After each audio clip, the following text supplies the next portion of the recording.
The Krilathi armada stretched across the void like a plague of metallic locusts, their bioships pulsing with sickly green luminescence.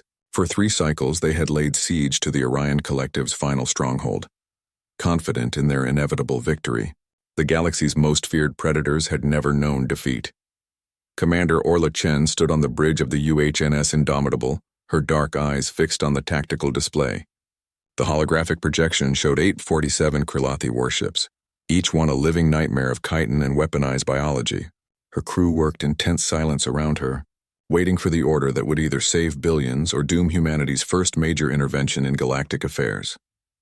"Ma'am, we're receiving distress signals from the Collective's orbital stations," Lieutenant James Rodriguez reported from the communications console.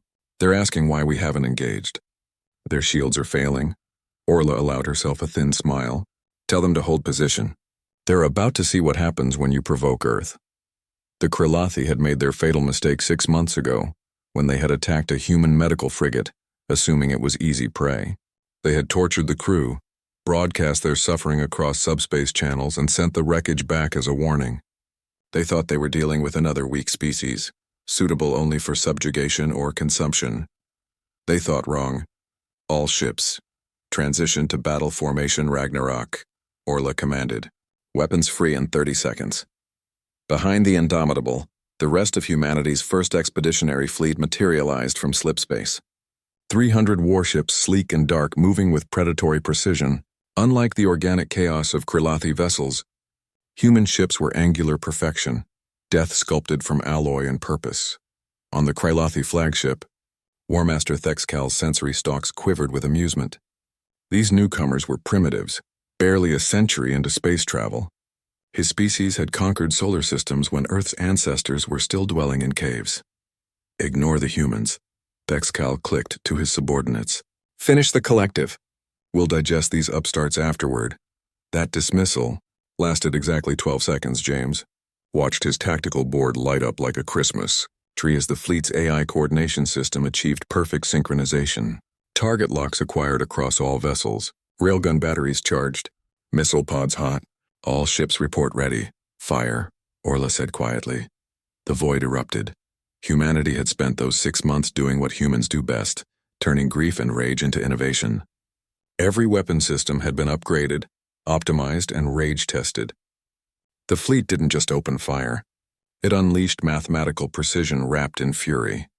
Railgun slugs accelerated to 0.3 C, crossed the distance in heartbeats. Each round carried the kinetic energy of a small nuclear weapon. The Krilathi's organic armor, evolved over millions of years to withstand energy weapons and biological attacks, offered no defense against simple Newtonian physics. The first volley erased 143 ships from existence, punching clean through biohulls and detonating them from the inside. Before the Krilathi could even register the attack, the second wave hit. Missiles, thousands of them, each equipped with AI guidance systems that could predict evasive maneuvers before the enemy made them. They wove through the Krilathi formation in a deadly dance, seeking weak points, engine clusters, command nodes. Explosions blossomed across the enemy fleet like flowers of plasma and shattered chitin. "Mother of..." James breathed, watching the carnage unfold. "We just killed a quarter of their fleet in under a minute." Orla's expression remained ice-cold. "That's for the mercy of Geneva. Continue firing." The Krilathi attempted to return fire, but their weapons were designed for different warfare. Bioplasma that could melt conventional shields splashed harmlessly against humanity's ablative armor.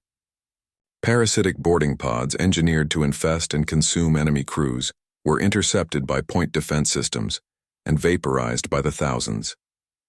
Thexcal finally understood the magnitude of his error. "Retreat! Emergency dispersal. Get us..." A railgun slug traveling at 100,000 kilometers per second erased his flagship. No explosion, no dramatic death. Simply there one moment, gone the next, reduced to its component atoms. The human fleet advanced like a tidal wave of steel. Their formation never broke, never hesitated. Every ship knew its role, every weapon found its target. This wasn't battle.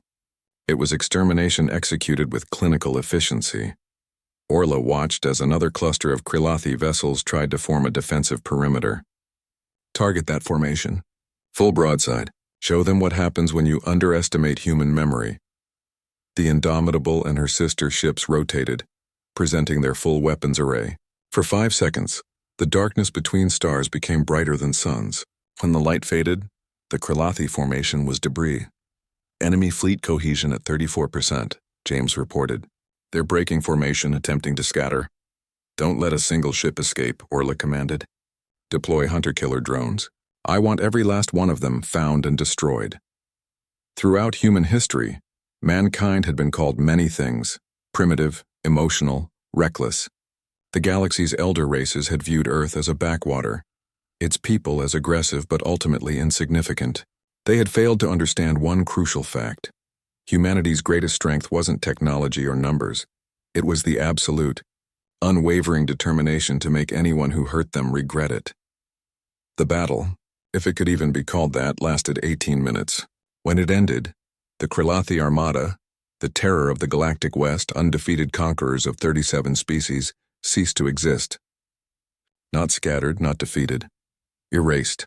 On the orbital stations of the Orion Collective, millions watched in stunned silence as humanity's fleet hung in the void, their ships barely scratched, surrounded by the dissipating clouds of their enemies. Orla opened a channel to the Collective's leadership. This is Commander Chen of the United Human Navy.